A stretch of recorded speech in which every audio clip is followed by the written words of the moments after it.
to do today. The whole new acronym thing drives me effing bananas. Can we call him by his name? Felger and Mazz on 98.5 The Sports Hub. Let's go.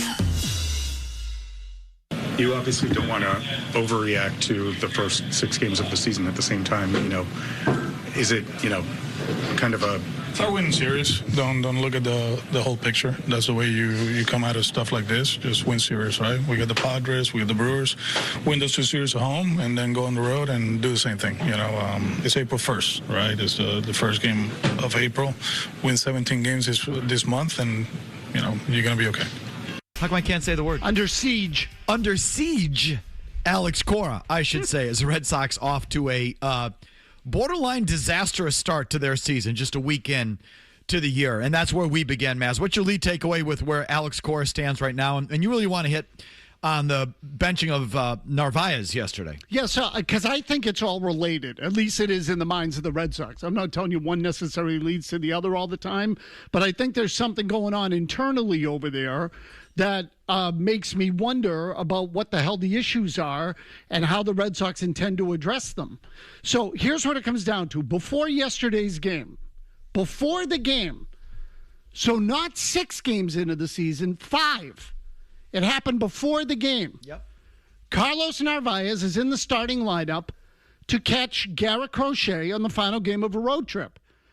He is then removed from the lineup, and I don't want to say scratched, because when someone is scratched, usually it suggests there's an injury or something pop up. So he was removed from the lineup. Cora was asked about it, gave a very cryptic answer, and said nothing about the player's health or well-being, just said it was the right thing to do. So, and I'm paraphrasing, but the essence of the comment was, it's early in the year, it's the right thing to do. Which said to me he was sending some kind of message, which neither he nor anybody in the organization has disputed.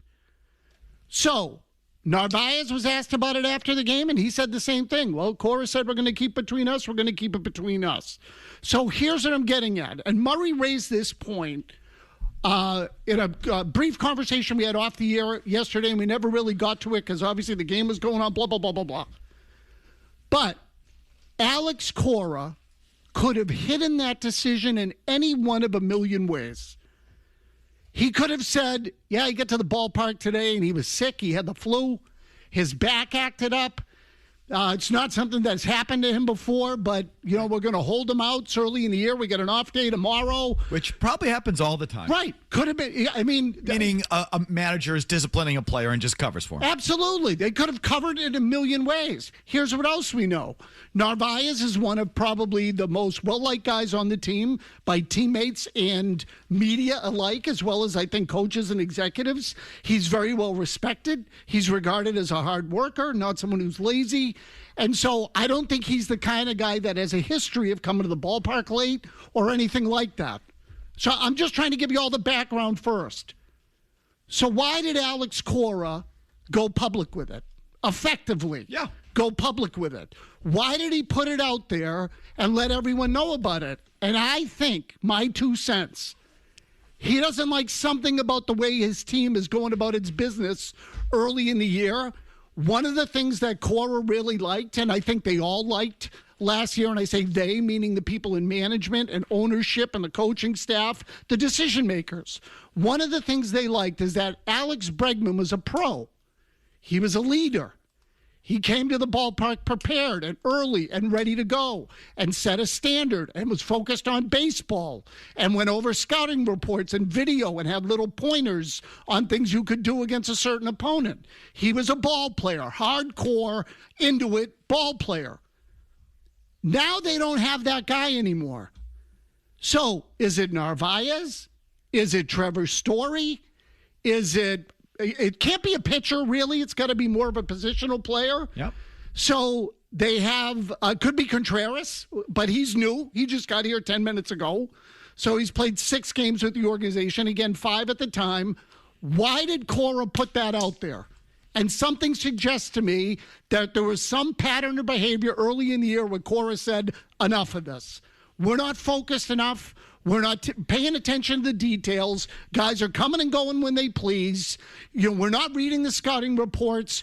We're challenging in the third inning on the first pitch of an at-bat. In the case of Ceddanne Rafaela, I'm tired of it. So I want to know, to me, I want to get to the bottom of that. Yep. Yeah, it's clear there's something there, and I think he did it to send a message. And for all the things that Mazz rattled off that Cora could have said as to why he benched Narvaez yesterday, he had one baked in. He didn't need to use any kind of injury excuse or anything like that. Connor Wong is one of the only guys who's actually produced lately for this team at the plate. He could have just said, hey, you know what, I'm going to go with Wong today because he's one of the guys that's actually hitting for us. So, managerial decision. Bing, bang, boom. There you go. And people wouldn't have.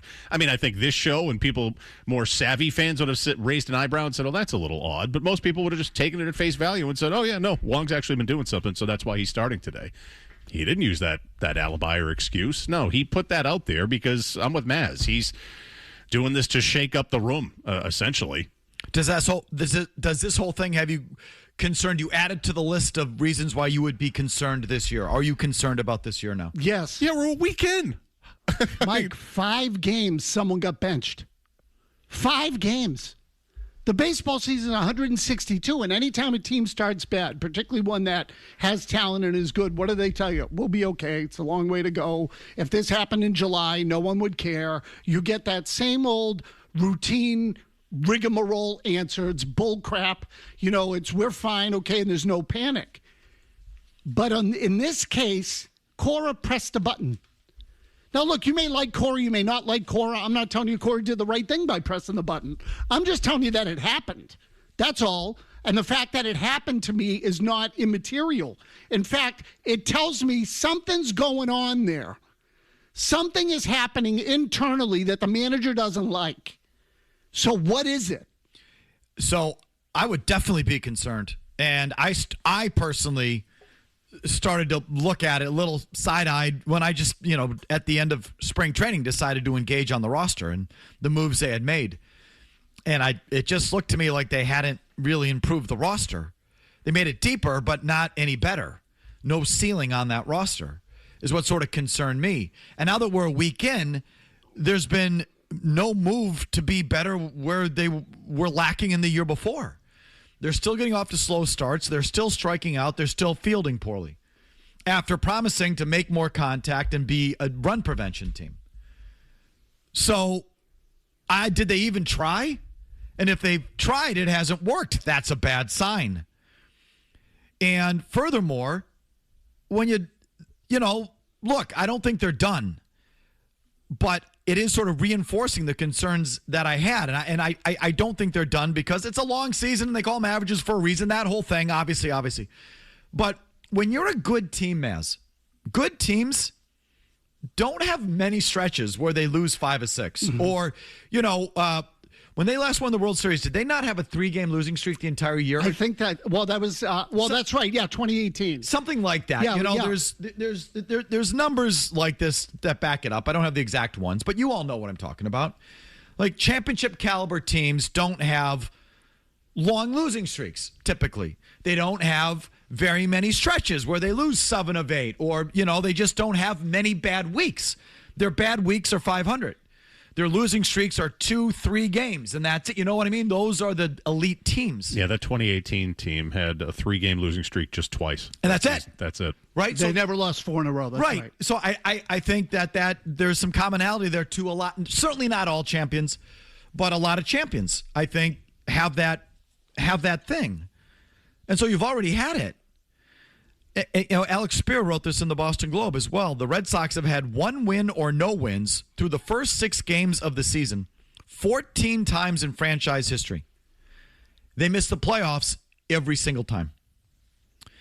The last 6 times when the team endured such a dramatic faceplant out of the blocks, their season concluded with organizational shakeups that concluded with the departure of either head of baseball operations, 2019 Dave Dombrowski, 1958 Joe Cronin, although I'm sure they didn't call him a CBO back then. The manager, that happened in 2012 with Bobby Valentine, happened in 96 with Kevin Kennedy, it happened in 66 with Billy Herman. Or both, the manager and the CBO, 2011, Terry Francona, and Theo Epstein.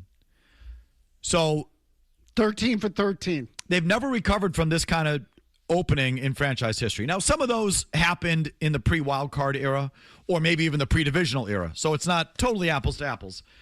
But I just sort of use that as a guide. Really good teams typically don't have really bad even stretches. Some do. I'm not saying that's an absolute. But you know what I mean. The last time they won the World Series, they had only 2 3-game losing streaks, and that was it. Correct. So they've already had this out of the gates. But all that being said, there's wild cards, and there's, you can get into the playoffs with 88 wins. I still think they can get to that level, but can they get any more? Is there any ceiling to this team? And I don't think there is. I don't think there is on the roster, primarily, and that's a big bulk of it. But they're also not making any improvements on the things they had to improve. Correct. So where's the optimism coming from? I don't have it. I think, they could have the pitching depth that they say they have, but the upside, I don't know where the upside is. Yeah, I'm not sure it is there. I think there are a lot of ways to look at this. Some of it is a roster issue. There's no question. And I don't know any other way to say it than the way we've been talking about it, which is to say they had 2 clear primary needs. A number 2 starter behind Garrett Crochet, an additional right-handed bat in the middle of the lineup. And again, in addition to Roman Anthony, Alex Bregman. In addition to, I would just say, putting the bat on the ball more consistently and fielding the ball cleaner. Yes. 0 for 5. Yes. 0 for 6, 0 for. They've whiffed on all of them. They've whiffed on all of them. None of it. Right. And yet, in the same breath, I will tell you, they still should, even if they whiffed on some of those, they shouldn't be 1-5 either. Like, there's enough there for them to be better than 1-5. So the 1-5 to me suggests problems on every level. And what you're talking about, the talent, and then the attitude, the makeup, like something's going on there. And then something stinks. Right. They're already out, not showing up, guys coming in late, showing up late. What? They're already doing that thing? 5 games in. 5 games. Meanwhile, if you're a player and Alex Cora says it's time, you guys, pay attention, lock in. Isn't your first answer, well, Alex, can you count to 3? Because no one on the bench and no one on your staff realized there were 3 strikes the other night in a crucial at-bat. So where are you? Where's Alex Cora? Where's his head? Another good one. So, what a start. Unbelievable. Your thoughts, 617-779-0985. To you right after this. We'll back to the phones for the 5 o'clock hour, Mazz, unless you have a fresh thought for us. God, no. Felger and Mazz, 98.5 Sports Hub.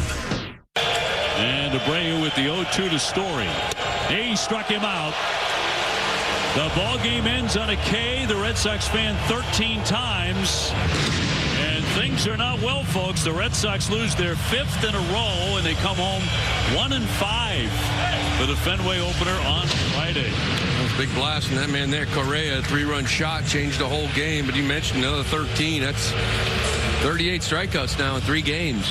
Oof. Got to find a way to not strike out half the time. It takes put no pressure on the defense whatsoever and just sort of move the line a little bit. It's something we just have not seen. Rallies, 3-4 guys getting on base at the same time. The offense got to get going, enjoy the off day. They got to wake up here at home opener. Wake up indeed. 1-5. Tom and Quincy, lead us off today. Come on, guys. Hey, when I talked to you the other day after the weekend, and I was thinking, I'm always one that gets called out to overreact. And I'm sorry. This is not an overreaction. You can't go through a spell like this and where they've done nothing right, like nothing. The defense is horrific. The pitching sucks, minus Crochet's first start and Conley early. The rest of it, total garbage. Connor Wong leads the team in hitting after 6 games. I mean, what the hell are we doing here? And there's no, break glass in case of emergency because there's no one to go to. There's no one you can pull up. The offense is anemic.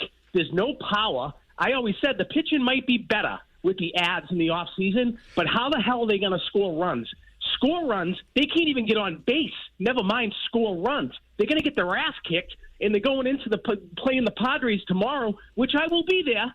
But who are you more confident in getting off the snide? The Padres lineup or what the Sox are rolling out there? Because that thing yesterday was pathetic. How about not just Mazz, the sign or what the Narvaez benching represents? Something's going on there. It's not a professional clubhouse or whatever. They're effing off already. How about taking him away from Garrett Crochet? Mm-hmm. That's his guy. Yes, absolutely. So now, in the course of sending a message, you put your one reliable guy in a position to fail because he doesn't have his guy. Exactly right. It's really a counterproductive move. Should Cora have waited to send his message? Yeah. Or chosen someone else? Maybe. You had a day off to yell at everybody. That's today. If you wanted to send some sort of message, I mean, I'm not going to stand in the way of that argument. I mean, I would also tell you, like, I'm more interested in the why sometimes. So when I say that, I mean, and he still did it. In other words, he knew that it was Crochet's guy. Yep. And he still did it. So something went up his ass. Well, he also sat Meyer. He also sat Anthony. And then hit them late. But which tells you, what does that tell you? No. When I'm saying he hit them late, I mean that usually if you want to give a guy a day off. It's not a day off. It's something else. Exactly. Especially if it's the day before an off day. Because you look at it and say, okay, well, he's going to give those guys 2 days off, bring them back on Friday, fresh, ready to go. Sometimes the manager will say, it's been a long spring, whatever. Fine, but so we're going to give them a break here. And then with the off day, they get 2 days off. He didn't do that with those guys. He put them in the game late. Maybe they all went to Pound Town there, Murray. Yeah. I listened to Kravis last night. We'll play some of his cuts coming up. I mean, I didn't imply Pound Town, but something in that locker room with the way they're carrying themselves. There was some sort of message in there on top of the fact that they have their heads up their ass. I just think Cora would be on firmer ground if his head wasn't up his ass, too. That thing the other night with the losing track of the count is really damning on him and his staff. Isn't there a guy? Didn't every major league team have someone charting pitches? Mm-hmm. Like old school, or they automate that too, but isn't there someone who's charting pitches? On every high school baseball bench, isn't there someone charting pitches? Yeah. And in that, guys was, there's 2 strikes. Quick whistle, that was strike 3. No one on the bench, no one on Alex Cora's staff was there to do that. Never mind the 9 guys out on the field. To me, the 4 names at the top of the list, and you can put them in any order you want: Cora, Andrew Bailey, Bayo, and Narvaez. Or it might have been Wong behind the plate. It was Wong. Okay, so the pitcher, the catcher, the pitching coach, and the manager. The pitcher and the catcher, every at-bat, those guys should know the count of every at-bat without even blinking about it. The difference between 1-1 and 0-2 massive is everything. Look at the numbers on those 2 counts. And if you're the battery, how are you not... Oh, yeah, okay, we just kicked the ball all over the infield, but we got this bum 0-2. We'll punch him out. Exactly right. It's the first thing you go to when you're deciding what the next pitch is. Where are we? We're 0-2. Okay, I gotta keep one out of the strike zone, see if I can get him to chase. I mean, it sounds like an oddity or just a quirk or one of those things, but it's also really telling. Yes. Stephen Hull, go ahead, Steve. Hi, Mike. Actually, it's worse than you think. We don't get that very often, by the way. No, very rarely. This team is constructed, obviously, has built up a lot of pitching depth. The problem is going into next year, they're only going to have 1 spot in the rotation, assuming they're not going to exercise Sonny Gray's $35 million option. Every other spot in the lineup is contractually obligated for next year, including 2 more years of Story, 1 more year Yoshida. What are you going to do? You're going to have to trade a bunch of stuff to fix this. Okay, we'll worry about next year when we get to next year. They're going to have a season. And I think what's worth discussing is how they set themselves up for this season. Last year should have been a nice stepping stone. You finally got back to the postseason. Your young players established themselves. You had some things to build on. You had an ace at the front of the rotation, etc. There are like a half dozen things that you could say, okay, we're here, and now we use that to make the next step. And they didn't. They did not make the next step as an organization. And that's regardless of if they get back into this and their record, straightens out. I expect their record to straighten out. But they did not get any better. They did not I don't think they're going to go anywhere at the end of the day because I don't think they're any better, and I don't think they're teaching it any different or improving where they needed to improve. I mean, I haven't seen it yet. I know it's early, but I don't know. All of a sudden, they're going to start hitting for contact and fielding the ball. Dexter in the car. Go ahead, Dexter. Yeah, caller, you think that's bad? We got about 7 more years of Caleb Durbin, so that's sick. I think this Red Sox team is going to be the first team in history that needs to wear their helmets in the field as well as at the plate because they're playing that idiotic right now. I cannot believe what I'm watching. About 5 years ago, Tom Werner said they were going to get enhanced infield instruction and that would improve their record. Did they forget about that too? Because that never came to fruition. I think, something drastic needs to happen. Someone gets fired or they need to make a big trade here. It's looking that bad. Remember the enhanced infield instruction. Oh, yeah. No. I mean, just that alone, we would have won 85 games or whatever that comment was. Right. Yeah. And so what I was looking up a lot of different things on the Red Sox this morning and, last night. Since they last won the World Series, that was 2018. Okay. This is now the 8th season since that time. They've made more errors than any team in baseball. 8 years. Is that right? 8 years. Now, it wasn't as bad in 2019, Yep. but we're talking going on a decade now where they can't catch the effing ball. They can't throw it. They don't make good decisions on where to send it. They're throwing to the wrong base or the pitcher's cutting off the second baseman and knocking it towards the dugout, or it's some sort of asinine, stupid Mickey Mouse baseball play. Or their center fielder who hits ninth challenges a first pitch of an at-bat in the third inning of a 1-0 game. With nobody on. What are you guys thinking? Is anybody's head in the game? Anybody's head at all? Red Sox posted last year a 23% strikeout rate, which was the 10th worst in Major League Baseball last year. 23%. They vowed to put the ball in play more often, writes Alex Spear. Instead, they've struck out at a 29% clip so far this season.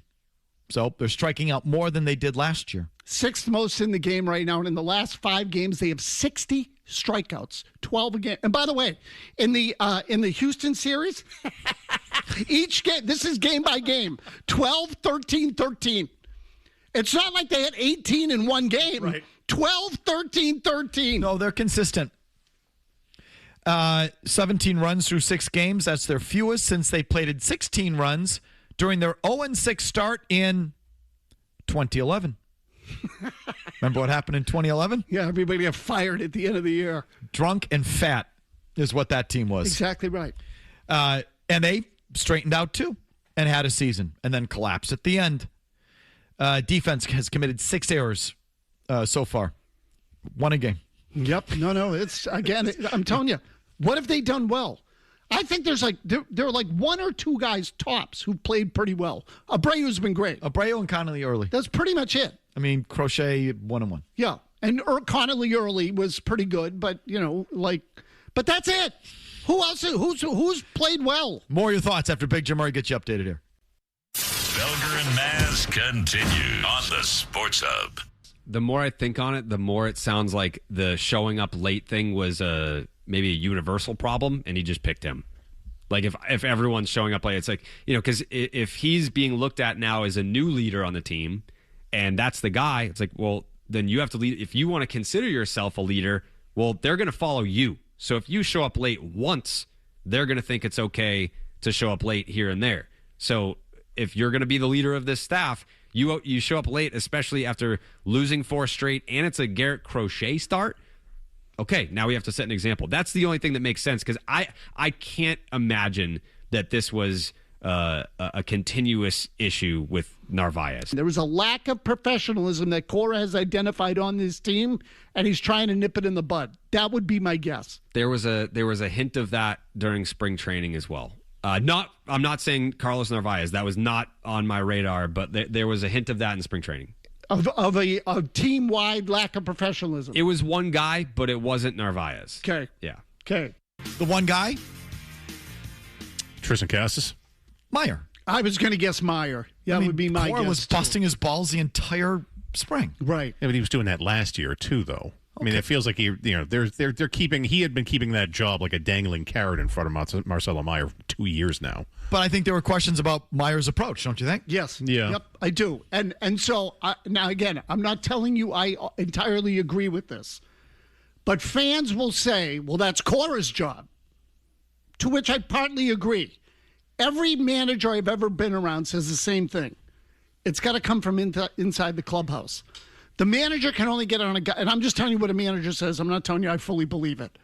A manager will tell you that he can only get on a guy's ass so often that players are usually most accountable to other players. And if there is you have to play for each other, that sort of attitude, that there's got to be someone in that clubhouse who does it. So it used to be Bregman or someone like that. Or, who is it now? And did they take that guy out and not replace him? I don't know. I'm not in there anymore. I can't tell you that.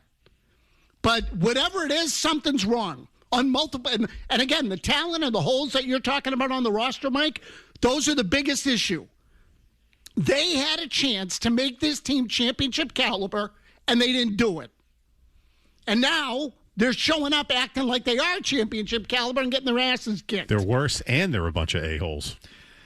Sean in Salem, your thoughts? Well, yeah, since Tony shot down my Alex... It's a T-shirt. They're worse, and they're a bunch of a-holes. Yeah. Your 2026 Red Sox. I'm sorry, Sean. Start over, please.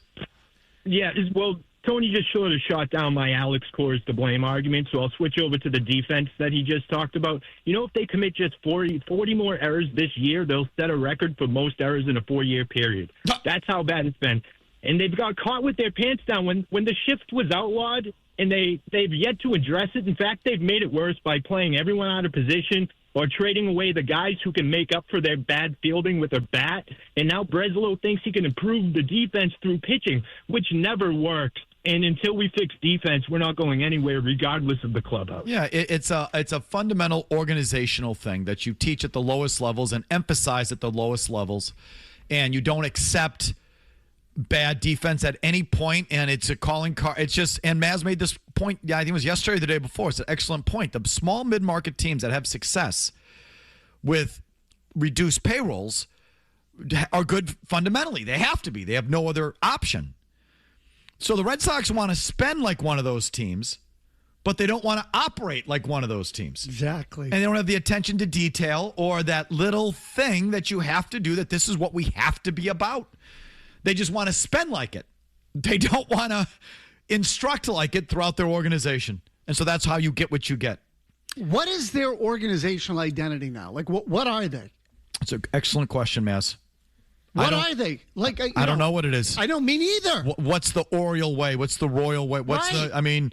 Yeah, middling cheap asses. That's their organization. But in terms of how they play, Exactly. I have no idea. I used to know what the Red Sox were. The Red Sox were an organization that could hit. They would produce positional players. They always had trouble with pitching, but they wanted to win. They just couldn't figure the pitching thing out, but I know what they wanted to be. And they knew how to use their ballpark. And then this ownership group, when they came in, sort of took it to another level, and they started to be better in the pitching department, and they bought their pitching, spent a little more money, and they won a couple of championships. Now, I don't know what the hell they are. Right. Pitching and defense, offense, an offense built for Fenway Park. Are they fundamental, or do they sort of ignore that and wait for the 3-run home run? What do they do? So do they put their bat on the ball, or do they hit home runs? They don't do either, really. No, and the president of baseball operations began the offseason saying, well, we need power in the middle of the lineup. Then when he didn't get it, he said, well, we're going to be a run prevention team. So they're just flying by the seat of their pants. Ben and Malden. Hi, Ben. Hey, thanks, guys. So, Mike, a couple things really stand out to me, but the number one thing is, and you brought this up the other day, the guys that they brought in the off-season so far absolutely are making no impact. I mean, Sonny Gray shouldn't even be on the team. Caleb Durbin blows. And, Mike, another thing. The fact that this guy finished third in Rookie of the Year or whatever it was, I don't know how that happened. This guy blows. Got lucky. He was never supposed to be that guy. And it also tells you, what does Rookie of the Year mean? Zippo. Does it mean what it used to? I mean, could you even tell me who the NL Rookie of the Year was? Who was it? Oh, geez, I don't even know. Is Milliken back there? Like, who else would know? Me neither. Do you even know? So he finishes third. I'm doing the J.O. thing behind my... I didn't know that. I'm a Brewer fan. I watch it every day. And it's nothing special about the guy. They just pieced together a year with it. He just came out of nowhere. He didn't make the team out of the camp. Drake Baldwin was your NL Rookie of the Year. With the Braves, a catcher? Yeah. I mean, question mark? Like, so what is it? He was the third in the Rookie of the Year. That doesn't mean he's a prospect. Nope. Just means that he pieced together a decent year and got some votes. And was it even that decent? I saw floating around yesterday. It might have even been Boston Sports Info. So we now know he's 0 for 18 since he's joined the Red Sox. But going back to last season, he's now 0 for his last 30. Yes, 0 for 30. So I think he hit in the postseason, though. If I'm not mistaken, he might have been one of the few guys that showed up against the Dodgers. We got swept in the NLCS. So I think he might have hit in the postseason. I don't remember the end of the season thing because they were kind of playing out the string. But I do, as soon as you made the trade, I was like, he's really not all that special. I know he's just another one of these guys that the Brewers just rifle through. They just it's a conveyor belt of 4A guys that they just get the absolute most out of and then go to the next guy and don't spend on any of them. He's just another one of those guys. He went 4 for 13 against the Brewers, which is against the Dodgers, which is 308. Okay, coming up. Tiger Woods has been in the news the last week. It's been, and not that this signifies it, it sort of happened some time ago for Tiger Woods, but there was a fall from grace for Tiger Woods, correct? Yes. Yes, there was. Thank you. Was it the biggest fall from grace we've ever seen? Falls from grace in Mazz's Tears comes your way right after this. Whee! Goalie fight. Felger. Whee! Look at the goalie fight. Whoa. Mazz. Oh, my God. Murray. He sucks in the playoffs. That's great. No. 98.5. Wonderful. Good. The Sports Hub. Bernardi Auto, they've got Audis, Hondas, and Toyotas. They are the ones who sponsor who Mazz thinks is a fraud and who's for real. Yeah, Mazz's Tears. Yeah, those are the tears of a clown. Mazz's Tears. The second tier. Hold on, let me get my pen. Mazz's Tears. Dallas. Buffalo. Tennessee. Mazz's Tears. Third tier. Okay, here we go. Hold on, let me get my pen. Mazz's Tears. Tears. Tears. Tears. When it comes to auto dealers, the sponsor of Mazz's Tears, Bernardi Auto Group, always finishes first with Mazz top tier, the very tippy top of top tier. That's because they sell and service Acura, Audi, Honda, Toyota, and Volvo vehicles. Bernardi for now, Bernardi for life. Find them now at BernardiAutoGroup.com. Mazz, what do we got this week? Okay, so again, these are falls from grace. Now, this is a pretty wide-ranging area that can lead to a number of issues that people have had off the field. So let me just say up front, this is in no way meant to distinguish that one, transgression is worse than another or better than another. Understand? Understand. It's really got to do with more of the magnitude of the personality. So some of the things that led to someone's fall from grace are horrific things. So we might see a murder in Tier 3 is what you're saying. I don't think that actually happened, but like, for example, just to Murray's analogy, you're not tiering the offense. If Tiger Woods rolling his car, it might be tier 1. Aaron Hernandez on a murder spree might be tier 3. We're not saying that. Exactly. That's not what you're saying. It's the notoriety. It's the fall. It's the length of the fall. Right. How far did you fall from your perch? Exactly. So the greater the athlete involved, the more likely it is to be on a top tier. Because let's face it, those people are at the pinnacle of their professions and, frankly, oftentimes at the pinnacle of public existence in many cases. So we'll start with Tier 3. And, again, some of these aren't as severe as others, but you get the idea. Roger Clemens, Barry Bonds, Alex Rodriguez, Brett Favre, who I believe stole money from one of his charities to fund one of his kids' projects. So, like, okay. when was the fall from grace? I guess which one are you referring to? But go ahead, please. Yeah, so I think Brett Favre's reputation has taken a major hit since he left the league. And, obviously he had some painkiller issues while he was in the league. But I would say that some of the stuff that has happened since has been way worse. And, Mike, do you remember John Rocker? Of course. Do you remember that with the Atlanta Braves? The SI interview. Absolutely. Yep. And it was, he became like a huge national story for some of the comments he made about the New York City subways. I want to say it was Jeff Pearlman, I think, who wrote the story for Sports Illustrated, but really had shed a light on sort of Rocker's beliefs. It caused a lot of turmoil for the Atlanta Braves. And, I don't know how many people remember that story. It was quite a ways ago, and it wasn't one of the worst we've ever seen. He wasn't a, huge star, but he played for one of the best teams in baseball and had become one of the dominant closers in the game. I would argue that Favre's fall came when he was with the Jets, and it was that Jen Sturger sending the hog photo. Right. I mean, there's a bunch with Favre. This is why I ask. Was it, in Green Bay when he was sort of, there was no dirt on him, and then all of a sudden he's checking to rehab for pain. Was it that? Was it the hog photos to Jen Sturger? Was it subsequent defrauding welfare recipients in Mississippi? Where he's had a couple different options there. So you know what? I forgot about the Jen Sturger thing, or Sturger. That story was huge. So it was huge, Deadspin Murray. at the You know time. what? And given what Favre was, he won how many MVPs? 3 in a row or something? Mm-hmm. So he should probably be in tier 2. So that's my bad. But Favre is on this list somewhere. Tier 2. Falls from grace. Kobe Bryant. Aaron Hernandez. I'll get to Kobe in a second. A lot of people forget this about Kobe Bryant. He was charged with rape.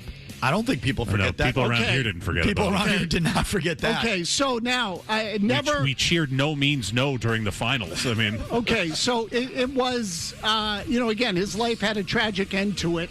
But I do think that, if I'm not mistaken, it never got to trial because the woman then declined to testify. Right.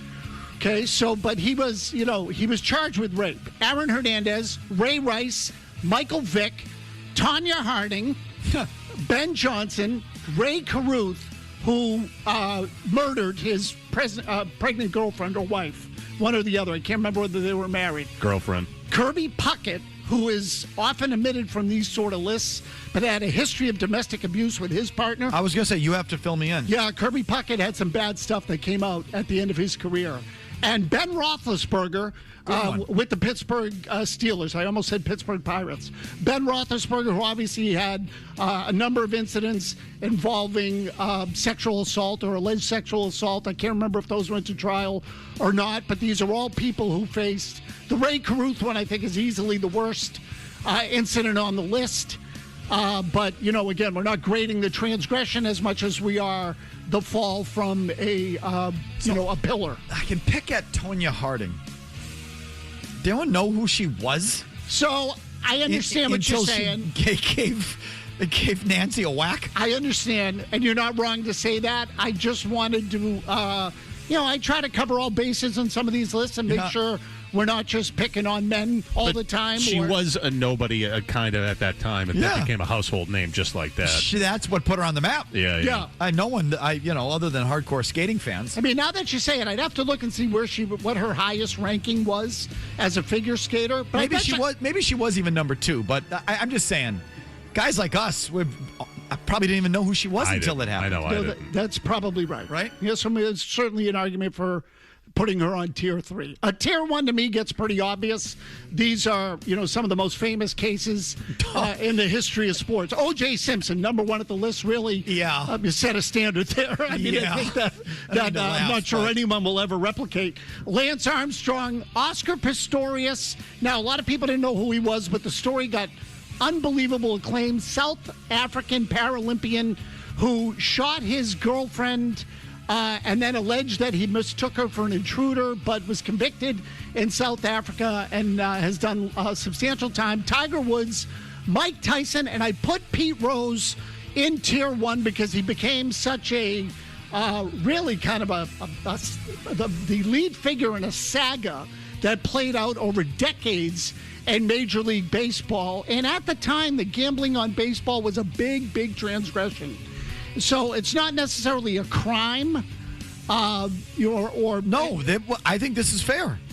He was the hero of a city, a region, one of the icons of the sport. Banned for life. Yeah. That's a fall from grace. Yeah, and really, and an American, idol to many kids for the way he played. And, Pete Rose was not a big prospect. He was a crazy success story of a guy who made it in the major leagues and became a spokesman for a million different products. You get the idea. So, folks, as usual, I know you want to weigh in. Omissions, corrections, criticisms, 617-779-0985. I gave you a suggestion for Tier 3. It obviously didn't make your list. Bill Belichick? Not bad. Okay, so he should get consideration. Yes, he should. So there's a whole nother fall from grace category, which is they just sort of all of a sudden started to suck. A great player or coach who just completely lost it. And so is that just Bill? Because he's committed no crime. I guess he's scandalous, but... The thing with the girlfriend's it's become a national story. Is it Bill Belichick suffered a fall from grace? Yeah. Bill Belichick is a good suggestion. Tier 3. So he crossed my mind, and I know you mentioned him. I left him off on purpose because I thought someone would bring him up. Okay, sorry. No, it's okay. If you're going to call on Bill Belichick, you don't need to. And if you have not listened to this segment, please don't call with a suggestion. Is Puka Nacua maybe knocking at that door? Another one, Murray. Very good. Okay. Although the rehab to me is not the scandal. The rehab is actually the good news. Like, that's a positive story for Puka Nacua that I would say. The anti-Semitism and the biting, yeah. Yeah, the hate. Yeah, that to me. But either way, your thoughts, 617-779-0985. Here's Murray's 90-second update, no commercials, and right to you.